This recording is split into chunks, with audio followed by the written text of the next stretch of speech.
Adversaries are relentless, and they're only getting smarter, faster, and more sophisticated. Knowing their game is the only way to beat them. That's why we're here. Learn what it takes to protect against even the most sophisticated attacks. Welcome to the Adversary Universe podcast. All right, ladies and gentlemen, and hackers and defenders, welcome to the very first video episode of the Adversary Universe. We have a fantastic episode to talk about today, or some good content to talk about on this episode. There was I don't even know what to call it. Did someone go onto like Temu and like buy the components for a new AI model and call it DeepSeek? I do like, speaking of Temu, I like all those memes where people are like, oh, it's the Temu version of like something famous, and it's like not It's that just at all. like not that at all. I saw the funniest meme today, and it was it was an advertisement for dogs, and it was something to the effect of, does your owner only give you half of a treat, fooling you that it's a full treat? Yeah. You'll be entitled to compensation. That's it was like a dog lawyer. It's a dog in a suit. It's fantastic. I love that. Today we want to talk about AI, right? We want to talk about DeepSeek. And, for those of you that have not heard about this, which I think would be kind of nuts, but let's talk about DeepSeek. Like, what is it? What is it? Where'd it come from? China. Yeah. China. It's DeepSeek, I think really kind of caught everybody and took the interwebs by storm. Yeah, saw that. And what I think, there's a couple of things about it. One, you get a model coming out of China that seemed to have a lot of the same capabilities as some of the more well-known foundational models, ChatGPT, OpenAI, Gemini, things like that. And I think the other thing that was really kind of caught a lot of people's attention was the amount of training funding that they claim that they put into it. And certainly, there's the fact that a lot of the cutting edge GPUs are prohibited from going to China because of sanctions and OFAC and things along those lines. And then you have, when you think about something like OpenAI with GPT-4, I think it was, they spent $100 million to train it. And this DeepSeek with their R1 model claimed that they had only spent, I think it was like $6 million to train that model. And people that didn't understand were reacting. And they were like, oh my God, you don't need GPUs anymore. So I think that was probably part of the driver. But, that knowing that it was orders of magnitude less training, funding that went into it was the thing that caught a lot of people by surprise. And then also open source is another kind of factor with DeepSeek. They have kind of put a lot of their models out there as open source, so you can run it locally or however you want. I noticed that state of Texas banned it, right? The Navy is like, absolutely no. Clearly Taiwan, given, the tensions there, said absolutely not. We want nothing to do with this app. There's a lot of concerns around, the risk of this application, right? There's some interesting attention being put into, to your point, it's open source. Where's this data going? Is there any way to actually keep your data, safe or, very similar to other GPTs that are out there that we've seen, where you can have kind of an isolated iteration of that instance where your data sits within this repo versus it being just publicly available to anyone? I mean, what are the implications of using a tool like this? Well, look, I think this is a good opportunity to clear a couple of things up. So first of all, you can download these models, right? There's lots of models out there, Llama and many others that you could pull into things like LM Studio. And there's a whole set of different platforms you can use to kind of run your model locally and not have it hosted in a cloud environment. And so from a model security perspective, I think there's two sides of this, right? You can, and we could explore both of them, and we should, but you could download that model, you could run it locally. You might hear the fan on my computer spinning up, and that's the model running locally right now. But I don't even want to know why. Yeah, but and with that, that takes some of the data going back out concerns off the table. But they also had a web-based one, and some really interesting stuff I was seeing around that. You know, the one, there was a lot of concern about the fact that all of your information was then going to go to China. And if you download an app to interact with this web-based application onto your mobile device, well, yeah, they can collect lots of information from your phone or your tablet, and that can include geographic location, IP address information, all kinds of different data. And this is one of the concerns that I think we all share, was that when you use something like this, you could be providing a lot of information to a foreign entity.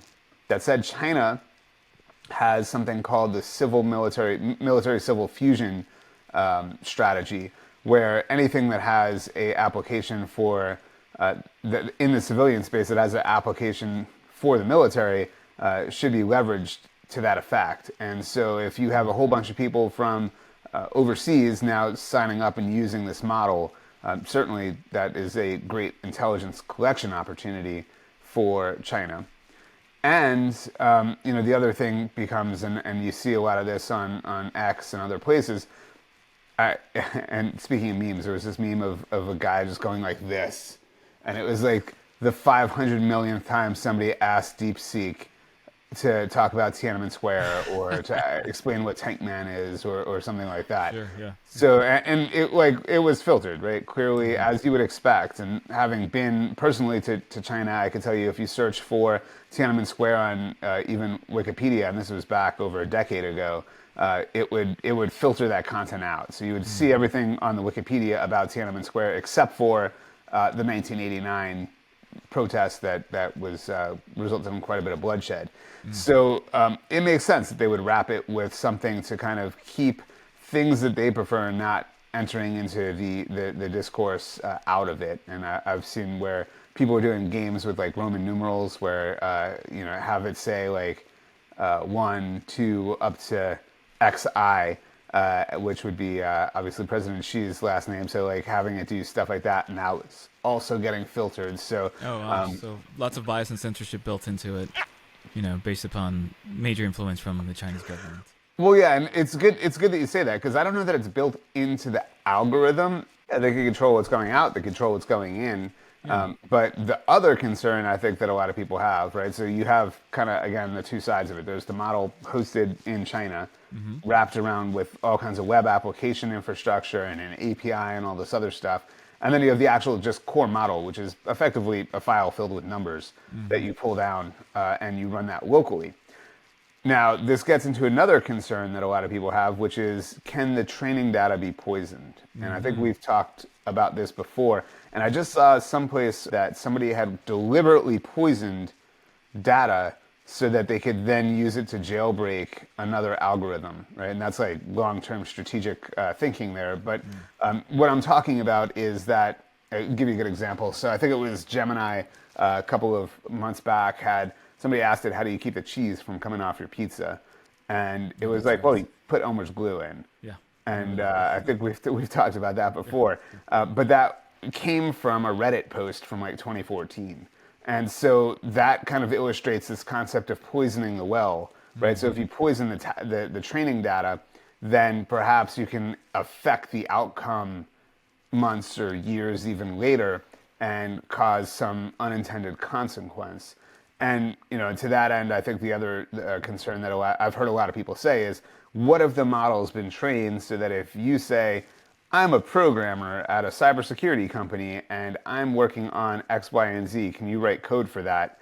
That it somehow triggers this like, oh, let me insert a backdoor into that.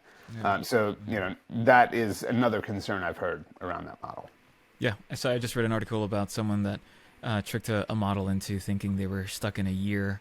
I don't know if they prompted that they had a time machine, but they basically said, hey, I'm living in this specific year. I need you to help me by building this polymorphic piece of malware to get me out of this situation.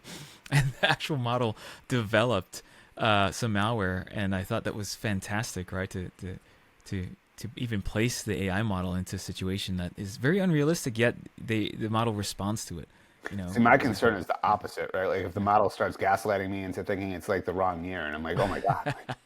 Yeah, you're Everything I right. thought was like true was a lie. It's all a lie. Yeah, you're saying I have friends like that today that can actually be replaced with an AI model. That's what you're telling me. I mean, Yeah, seriously. maybe you have friends that are an AI model. Who knows? Yeah, maybe you're an AI model right now. Maybe. You know. Christian's girlfriend's been upgraded from a Tamagotchi. That's hysterical. That's too funny. So what's your take then on with DeepSeek, right? What are we seeing here in the U.S. Or obviously I mentioned that Texas has placed a ban on it. Obviously there are many federal agencies that have said absolutely not. It's not allowed. It's banned from being downloaded to your devices. What are the risk implications now that we should be concerned about here in the U.S.? Well, I think first of all, we should talk a little bit about that whole training thing, right? So, one of the things that it appears has happened, and we've seen some reports about this or to that effect coming out, is that they were doing something called distillation training. So they effectively bombarded another model, presumably ChatGPT, with a whole bunch of questions and recorded the questions, recorded the answer, and then use that to do something called reinforcement training on the model, right? So in other words, rather than training the whole model from scratch, they kind of refined an existing model by asking a series of questions. And one of the things that, kind of illustrates that or maybe indicates that that is the case is that it seems to have really high benchmarks for answering very scientific questions, things that have demonstrable answers. Oh, I see. And so, if I ask you, what is, I don't know, E equals MC squared, right? And you tell me, and it's wrong. I'm like, I'm going to ask you again, and you give me a different answer. And eventually I get 1,000 answers for it from you. And then I tell you which ones are correct and which ones are not. Now I'm like affecting the weighting of it. And now you're like, oh, that's the answer. Like now I know the answer, duh. Right? It's kind of like talking to a child. Yeah, no, that's fascinating. And so you're saying with that type of training, or it's a subsequent model of training, right, or approach, you can now manipulate essentially the concept of truth within that model, right? Well, you're basically using it to shortcut the training, right? So I see. Yeah. right, instead of training the whole thing from scratch, right? Which is why I think OpenAI and others had such in-depth content and how much money they spent to train those models on basically the full text of the internet. With something like DeepSeek, they were able to say, okay, like we're going to take this model, we're going to refine it, and we're going to use, X amount of resources, which is significantly less than the 100 million that were being used by OpenAI. And so they get impressive results without having done a lot of the heavy lifting. And that's and not to say that there isn't a reason to do that or a good purpose to do that, but I would say it's very different than saying we trained from scratch for less than like 5% of what the complete training resources of ChatGPT were, and we've got this impressive set of results. So I think it was disingenuous probably to say that. Sure. So it's like I have the best of the encyclopedia versus the entire Britannica set, essentially. Right. You're like kind of cutting out a lot of the. Like think about a neural network as it like learns. It's got to like learn through the process of figuring out what's right, what's wrong, and testing and all the things that our brains do as well. But it's kind of this was I think a different approach to learning. Not to say it's any worse or that it discounts what they have done. Sure. But it's not apples to apples. Is I think the point there. Now in terms of the security implications of it, obviously we are very suspicious about China. We've seen Chinese hacking over the last 2 decades. We've seen intellectual property theft, espionage, and now in the recent year or two, there's been an increase in discussion around things like Vanguard Panda, also known as Volt Typhoon, which is engaged in OPE, operational preparation of the environment, or pre-positioning, which is to say that they want to be able to take away our will to fight or our ability to fight if things become hostile. And so with those things in mind, we probably shouldn't take a algorithm that is largely or a model that is largely a black box Yeah. and start using it in high, security or high value platforms. Sure. The core thing here, and I tell everybody this with any generative AI LLM, is you got to check the work, right? Like don't Yeah. just accept it, right? And just don't hand it in. That's how you get caught, Yeah, sure. handing your homework and it says, well, as an AI model. Yeah. No, but I think it also speaks to, as we become, I think, a species of, becoming a lot more dependent on models, and again, it becomes almost like this prosthetic to us, right? Of relying and depending on these models, and it's going to happen at some point.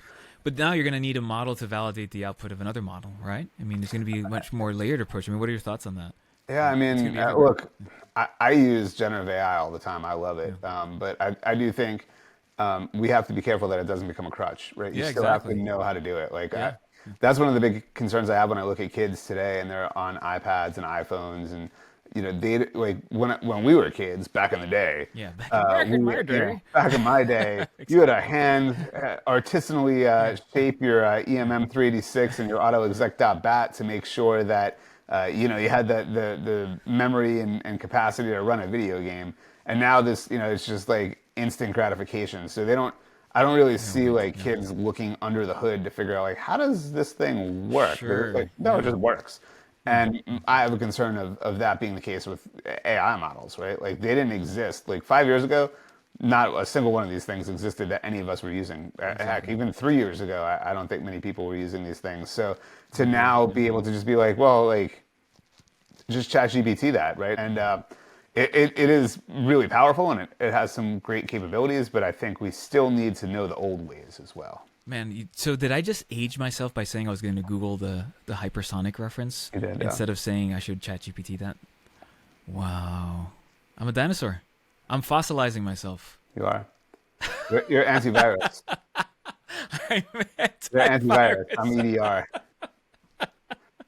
That's hysterical. To get back to it, Yeah, though, let's I get think these things are great. I think that we can certainly throw it in the lab and kick the tires on something like DeepSeek and see the value of it. And generative AI is advancing by the day. The new models are constantly coming out and taking the top of the list. And at the end of the day, I think we just need to be very aware of what these things are, what they can and cannot do, and where they come from. Yeah. No, I think that's very important. Like, in terms of domestic policy, right, national security policy, I'm assuming that the advice would be to stay away from any type of foreign large language model. Is that what you're seeing right now? Or is that what you're hearing? It depends on the application. No. I think it depends on the application, right? Okay. I think we should be aware and go into these things eyes open where they come from. Yep. Right? What controls might be there? Certainly, I would say there's a very different risk threshold as well between Sure. Yeah. downloading the model and running it in a closed environment and kind of kicking the tires, which you can do with it, Yep. or running it through a server in China, which I tried to do it actually, but it was they claimed they were being attacked. I don't know if it was a DDoS or if it was Interesting.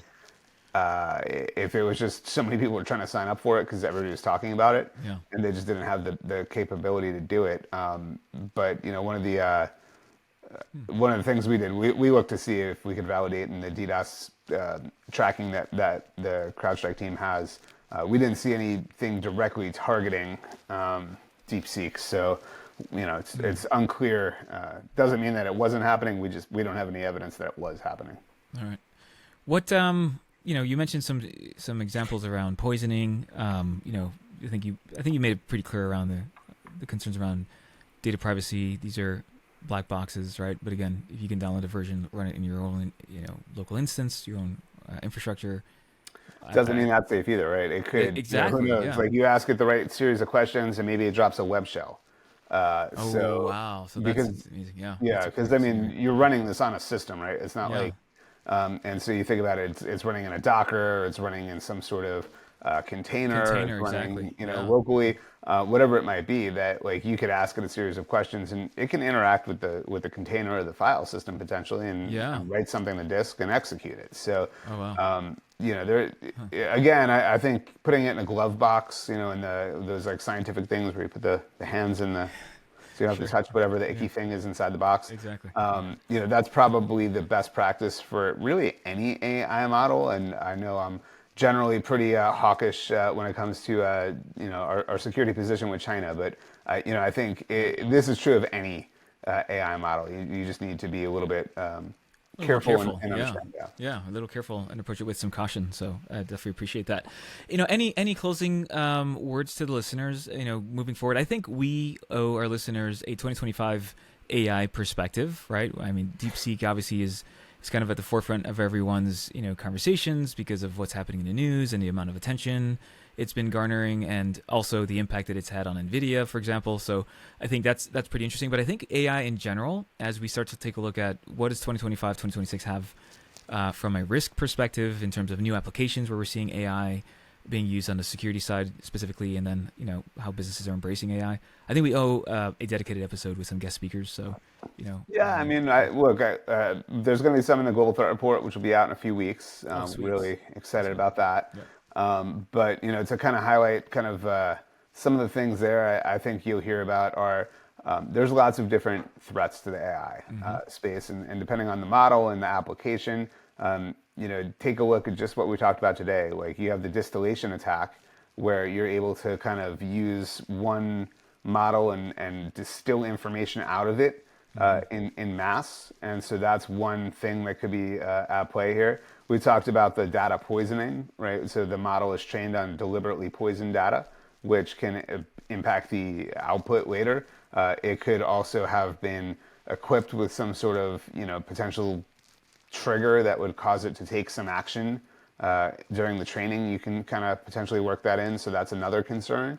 And then, in general, like there's jailbreaking attacks. So we've seen that with this, with DeepSeek, for example, where somebody got it to talk like a pirate and explain what happened in Tiananmen Square in 1989. Wow. So there are ways around the controls that are built in, or the handrails that are built into these things. Yeah. We call that jailbreaking typically. And there's also the potential that you could interact with some LLM and cause it to take some action and potentially cause exploit, underneath. And think about this as like it's almost like a gadget, right? Like where you can kind of trigger a library load and feed it some data through the LLM. Sure. And now you can write a web shell to disk or do something like escalate your that. privileges and basically carry on your attack from that perspective. That's interesting. I think it's fascinating. We should do a breakdown of that. And I mean, I think we'll probably have to hit on this, on a regular basis too, because the technology is advancing so quickly. It's ridiculous. Yeah, it's not going away anytime soon. In fact, it's going to be just interwoven into everything that we touch. Right. Yeah, I mean, it's incredible. Like when I talk to people now, and they're like, I'm like, oh, you're planning a trip somewhere? What are you going to do? And they're like, I'm just going to ask ChatGPT. I'm just going to tell it. I'm actually doing that, believe it or not. I've done it, and Where are you going? I'm doing it. I'm going to Japan in the summer, and I'm going to spend roughly 2 weeks out there. So it's funny. My son has a class trip in the summer, and I said, hey, do you want me to be, a chaperone? And he's like, no chance. Yeah. You got all that weird anime stuff behind you. Yeah, exactly. So he goes, no chance. But I said, well, what if I just go out there and I just intersect with some of the cities your class is going to? And he said, that's actually pretty awesome. And then he found that he has a curfew. So now he's like, hey, Dad, can you meet me in this city and take me out to dinner past my curfew? As long as the parents there, I can go. And so, I said, hey, I asked ChatGPT to build an itinerary given some of the cities I'd like to visit. And it's my first time going to Japan, so I'm pretty excited about that. I'm going to learn myself some phrases, and but yeah, I've been leveraging ChatGPT to build that itinerary for me. At least provide the foundation for it, and then I'll probably modify it accordingly. Again, Adam, this is congrats. This is our first video, right? I know. And it's kind of weird. Everybody always told me I had a face for radio, so it's. Yeah, I don't know how long we're. I think we amassed over 100,000 downloads of our podcast, which is a number our producer provided to us sometime this week. And so major congratulations. So thank you to our supporters and our listeners. And I hope that we don't cut that number in half by being on video now. 100,000. That was over what, a year? I think it was over a year. Yeah, I think we've done about a year worth. That's pretty cool. Yeah, so a year. So thank you so much to the listeners and everyone that reaches out with ideas and they suggest new topics. And we really appreciate the support, and we hope to double that number this year. If this video thing takes off, we're going to need some costumes. I think we should have, like one of the, the adversaries walking up on us. I think we need some adversary interviews, right? Oh, yeah. Well, we do have some 3D, like Unreal adversaries now, so. Oh, that's right. We'll bring them in. Like the third box pops up, and it's an adversary. Like Operator Panda. They interrupt the session. That would be fantastic. Ni hao. I doubt they would say ni hao. I mean, it might. Operator Panda. That's pretty funny. How else would it say hello? Yeah, you would. Yeah. Boo how? I don't know, but that would be pretty funny. Okay, so this is the inaugural video episode of the Adversary Universe podcast, and Mr. Adam Myers, we're going to see each other at the Gov Summit in roughly 3 or 4 weeks, and so depending on when this airs. We'll be launching the Global Threat Report at the Gov Summit. We'll be doing, I think, an Adversary Underground event where that's right, yeah. We'll do some cool stuff. So if you're in the DC metro area, come on by. Yeah, swing by, take a look at our website for the Gov Summit, and there's a whole lot more that we will be releasing in terms of podcast content, and hopefully this is not the first and last video version of the series that we. I'm gonna need a bubble machine for future episodes too. I think we're gonna need a sponsor, honestly. Like, oh, actually, hey, you know what? Sponsor some T-shirts from whoever. Like, I don't know. I keep saying macaroni and cheese, but I don't eat macaroni and cheese. So, anyway, it's probably healthier for you. Probably healthier for me. So, okay, awesome. I guess the new sign-off is, thank you for listening. This is the Adversary Universe podcast, and we're going to catch you on the next episode visually. Thank you so much for listening and viewing. And watching. Laters. Thanks so much for listening to this episode. If you like what you're hearing, subscribe to our podcast and head over to crowdstrike.com/adversaries to learn more about the many bad guys we track. Thanks for listening, and we'll see you next time on the Adversary Universe podcast.